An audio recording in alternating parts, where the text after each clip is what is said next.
বেহাল জাতীয় সড়কের ছবি আপনারা দেখলেন, এবার একটি রাস্তার ছবি দেখায়। দেখুন এই রাস্তার অবস্থা দেখুন, বেহাল রাস্তা দাসপুরে তেমুয়ানি থেকে জ্যোতিষবে পর্যন্ত, এভাবেই 6 কিলোমিটার রাস্তা খারাপ, যার জেরে কিন্তু সমস্যায় পড়ছেন স্থানীয়রা। যে ছবি এই মুহূর্তে আপনারা দেখছেন, 2 বছর ধরে এই রাস্তা বেহাল, দাসপুরে তেমুয়ানি থেকে জ্যোতিষবে পর্যন্ত। ভুক্তভোগীরা কি বলছেন শোনাবো আপনাদের। জ্যোতিষব তো একদম রাস্তায় চলাই যায়নি, গাড়ি চালানোর খুব অসুবিধা, গাড়ি তো একদম খারাপ হয়ে যাচ্ছে। আবার এই ঢাল থেকে সে ধর্মার বাঁধ অব্দি ওটাও তো একবারে জঘন্য হয়ে গেছে, গাড়ি নিয়ে যাওয়াই যায়নি, যাতে একটু তাড়াতাড়ি হয় সেটাই। রাস্তাতে প্রতিনিয়ত এইভাবে? হ্যাঁ হ্যাঁ, প্রতিদিন এইভাবেই যেতে হবে।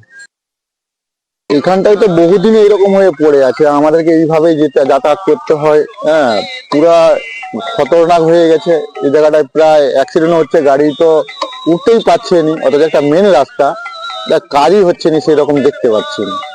কাজটা অনিবার্যই দরকার, না হলে এখানে জনগণের খুবই অসুবিধা হচ্ছে। প্রতিনিধি সুকান্ত এই মুহূর্তে আমাদের সঙ্গে রয়েছেন। সুকান্ত, রাস্তার যা দশা আমরা দেখছি অত্যন্ত চিন্তার, কারণ এই রাস্তা দিয়ে তো যদি কোনো রোগী এখানে অসুস্থ হয়ে যান, তাকে তো অ্যাম্বুলেন্স করে নিয়ে যাওয়া পর্যন্ত যাবে না। সেক্ষেত্রে এই রাস্তা কি স্থানীয় প্রশাসনের নজরে আসেনি, বা এই রাস্তা দিয়ে কি স্থানীয় প্রশাসন কেউ যাতায়াত করেন না? কেন এরকম দশা? দেখো প্রিয়াঙ্কা, একাধিকবার স্থানীয় প্রশাসনের নজরে এনেছেন এলাকার মানুষ, কারণ এই রাস্তা আজকের খারাপ নয়, প্রায় 2 বছর ধরে এই রাস্তার পরিস্থিতি। দাসপুর 1 নম্বর ব্লকের তেমুয়ানি ঘাট থেকে যোধকেশব এই যে গ্রামীণ 6 কিলোমিটার রাস্তা, সেই রাস্তা কিন্তু খুবই খারাপ অবস্থা, যার ফলে প্রায়শই দুর্ঘটনা ঘটছে। শুধু তাই নয়, ধর্মা এলাকায় রাস্তায় একটি ধসও নেমেছে, সেইটা নিয়েও প্রশাসনের আধিকারিকদের বারে বারে জানানো হয়েছে, এবং এলাকার মানুষ তারা কিন্তু এই রাস্তা নিয়ে বিক্ষোভ অবরোধ করেছেন।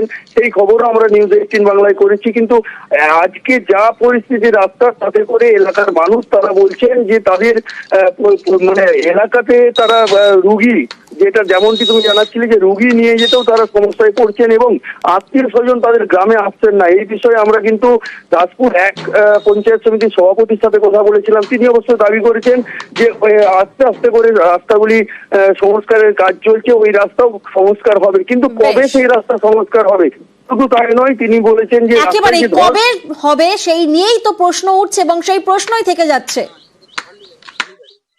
ইতিমধ্যে আমি খবর পেয়েছি যে ওখানে ধর্মা এলাকায় একটা ওই রাস্তায় ধস নেমেছে, এবং সেখানে জনগণ ইমিডিয়েট ধস মেরামতের জন্য প্রশাসনের দৃষ্টি আকর্ষণ করতে চায়। তো যেহেতু ইরিগেশন ডিপার্টমেন্টের ব্যাপারটা, নদী সাইডে ধস, ইরিগেশন ডিপার্টমেন্টে যোগাযোগ করা হয়েছে, এবং আপনারা জানেন যে ইরিগেশন ডিপার্টমেন্টের মাধ্যমে যে সমস্ত কাজ আমাদের হয়, বড় বড় কাজ গ্রহণ করা হয়, এবং সেই সঙ্গে আমাদের আবার ঘাটাল মাস্টার প্ল্যানের কাজ তার সঙ্গে যুক্ত হয়ে গেছে। তো আমরা নিশ্চয়ই চেষ্টা করবো ডিপার্টমেন্টালি, যাতে করে ইরিগেশন ডিপার্টমেন্টের কাছ থেকে ধসটি মেরামত করা হয়।